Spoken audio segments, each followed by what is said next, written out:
Hi guys, Doug Herald with Time and Eternity. We are headed somewhere in the middle of nowhere, going to Iowa. Just wanted to do some videos today, and first want to talk to you about how to stay encouraged, how to work through. When you get down, getting down's not the problem. That's what people do, but to have the discipline to push through it. Those are the opportunities for you to keep getting better. And when you think about where you're going to be in your life, where you want to be in your life, life is not without problems. They are the things that make you better. It's not necessarily why things happen, or to you, it's how we deal with things that do happen to us. So when you begin to think about the discipline to go every day and to do it every day, that's a big part of it. And when you think about how that discipline works, it's got to work by habits. You can't. Laziness is not an option. Matter of fact, I hate laziness almost with a passion, but Bobby told me this had to be a nice video, so we're going to make it a nice video. But you gotta keep going. If there's one thing that I know, doing nothing never makes anything better, ever. So the discipline to keep going, the discipline to drive every day and to push yourself every day, and to do what you need to do, the block and tackling every day is a really big deal. And how do you have that discipline? You have to have a goal. You have to have a why, or where you're going and what's important to you. And if nothing's important to you, you probably need to check up and figure out what is, because that's a big deal. And then the habits. You just start and don't stop. Keep going every day. Those habits of getting in. It's amazing how you can get in a habit of getting up early, or you can get in the habit of sleeping in late. But those are habits. You can get in the habit of watching TV, or you can get in the habit of going do something productive and living your life instead of watching other people live their life. Those habits are important. The habits of daily reading, whether it's scripture, or whether it's your personal growth. But the habits are really important of what goes on and what you're trying to do. Uh, Being busy is not a bad thing. We take being busy as a cuss word. Being busy is what you're supposed to be here for. You have a life and you have a purpose, and those habits are what makes you better. Those habits are what helps that discipline. And then you think about well, how else can I stay motivated? Through discipline, through habits, through personal improvement in yourself. I like to use the apple tree as an illustration. Bobby sometimes don't allow me to use a whiteboard when I do this illustration. But your life, you're the apple tree. And if you don't give nothing to the apple tree, eventually the apple tree dies up and drowns, and dies out, dries up and drowns. Drying up and drowning is not the same thing. Dries up and dies, and there's nothing else there for somebody to enjoy the fruit or the flower or the fragrance. So to be able to invest in yourself, with good reading, with continuous improvement in your life, the good book says unto the perfect man. The perfect man comes when you die. So life is to be led continuously improved. You're constantly putting something in so you can give. And as the apple tree, we take care of it, we nourish it, and then all of a sudden it gives back. That's our life. You do have to take care of it. You do have to nourish it. You do have to put some things inside of you to get that energy. You got to look at your life, to where the point of, if I got nothing in to give, there's nothing to give. So you got to put something in. You gotta make sure that your daily reading, or your books, whatever it is that motivates you, that's for you. So the rest of the world can get from you what you've been here to give them. So that investment is a really, really big deal. And you think about the things of where you invest. Certainly investing in your relationship health, with your family, with your wife, husband, significant other, with your kids. Those things are a big deal. Relations do matter.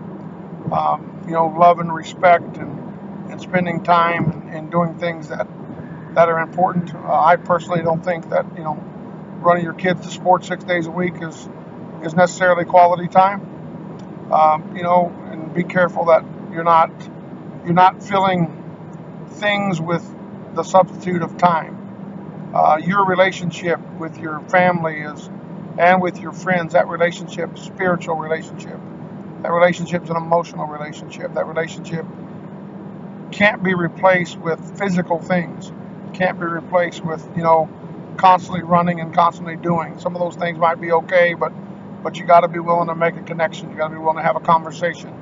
You got to be willing sometimes to be vulnerable. You got to be willing not to always be right inside of your relationship, and willing to grow, whether it's with your children, whether it's with your parents, your spouse, your significant other, or just quite frankly friends.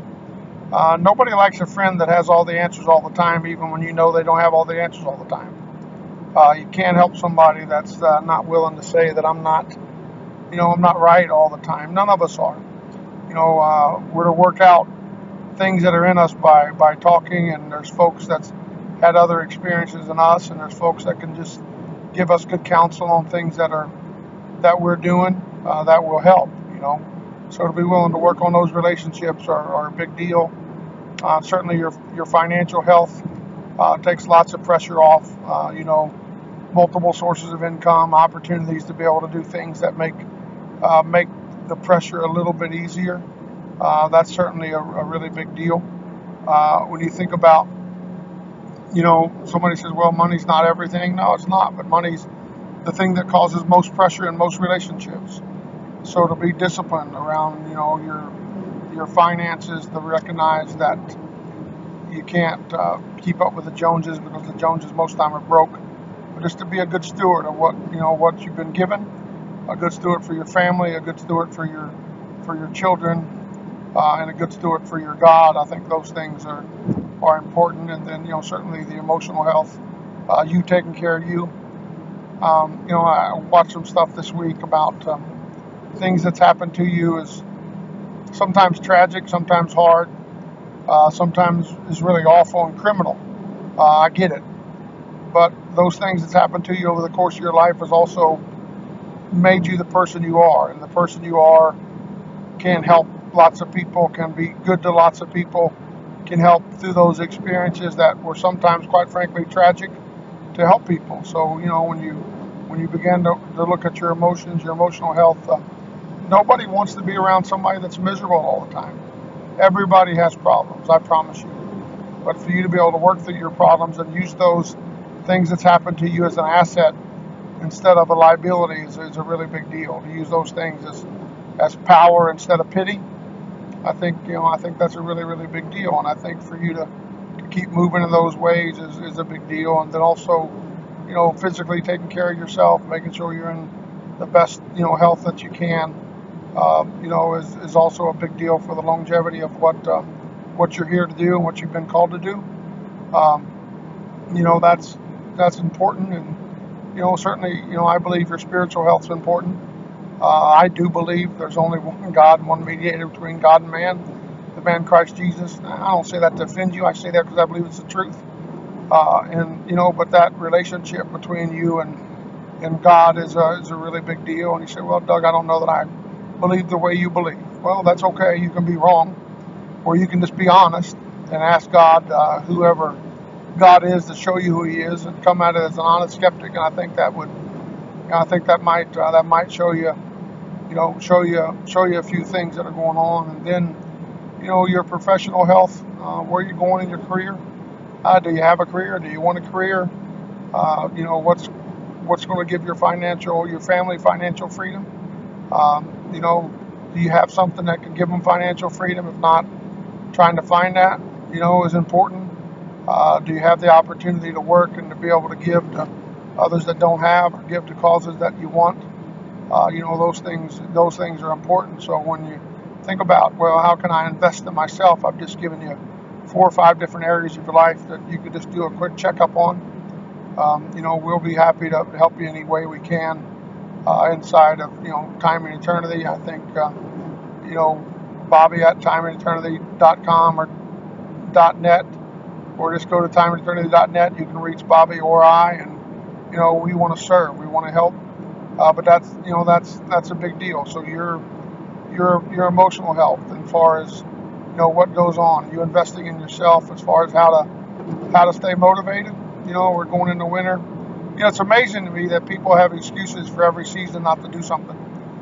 In the fall, it's we're going here and we're going there. Winter time, it's too cold. Springtime, there's too much going on. The summertime, we're on vacation. Before you know it, 4 or 5 years of your life has passed, and you haven't accomplished anything. So, not making excuses. To be willing to work, to be willing to move forward, and to have that motivation. That motivation's got to come from you. It can come from somebody else every now and then, but unless you're intrinsically motivated in your heart to do something different and to be something different, it's not gonna work the way it should work. So don't be lazy. Stay motivated. There's going to be peaks and valleys inside of this process, but make sure that you do enough checks to make sure you're making progress inside of the process. And I'm not going to lie to you and say every day is lived on the mountaintop for me, but more days than not, there is self-motivation, and there's a desire to do something and make a difference. So that's what pushes on. You say, well, you've had all the breaks, and sometimes we tend to look at people that have something or have a discipline different than we have, and think they've had it easier than we have. I find that sort of comical, because what you're doing is you're giving people's reason for success is the fact they've not had trouble. The reality of that is the opposite. Most folks that are successful, if you study their lives, they've had an abnormal amount of trouble, and then yet they've been able to work through it and make something different. Trouble's not the thing that stops you. Trouble's often the things that makes you who you are and what you become. So, when you want to feel sorry for yourself and say, well, they've had a better opportunity, very seldom is that true. Most of the time, where you're at, quite frankly, because of where we put ourselves, and we've got to begin to change that mindset. And you can do it. And when you look at how to stay motivated, it's got to come from within. There is some tools. There is some books. There's a lifetime of achievement in books. So pick a book up and read it. Download them and listen to it. I'm gotten to where I'm pretty good at reading, but I still do most of my books on audio because I'm in a car or in an airplane a lot. But to be able to spend $15 or $20 and get 15 years worth of wisdom from somebody, that's a really, really small price to pay. I mean, the cost of doing the book and the cost of doing the audio is that much. So it's a small price to pay, for you to get something and study it. You say, well, what kind of books?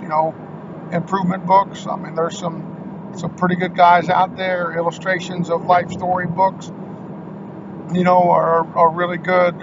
Think and Grow Rich, Compound Effect, Start with Why. I mean, I have literally a list of probably 100. I personally read all kinds of books. I read personal stories. I read self-improvement books. I read missionary books. I like, reading books, but whatever does it for you is what's important. But I promise doing nothing the next 12 months will get you the exact place you are now, or maybe worse.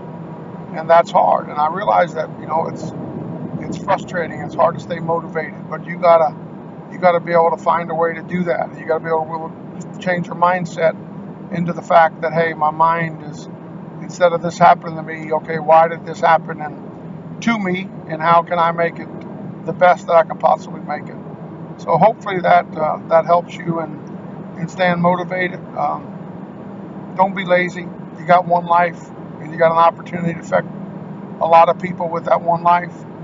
Certainly with Time and Eternity, and we're here to help any way we can help with the things we got going on. We've got lots of good things going on. We need folks that wants to be a part of it. But giving back is a really big deal. But you got to have something in order to give back. So that's it for motivation. I hope this has motivated you, and instead of making you want to jump off the cliff, But motivation is something that's got to come from within you, and there's things you can add to your tool chest to help you to to stay motivated and help you to improve inside of your life. Thank you very much.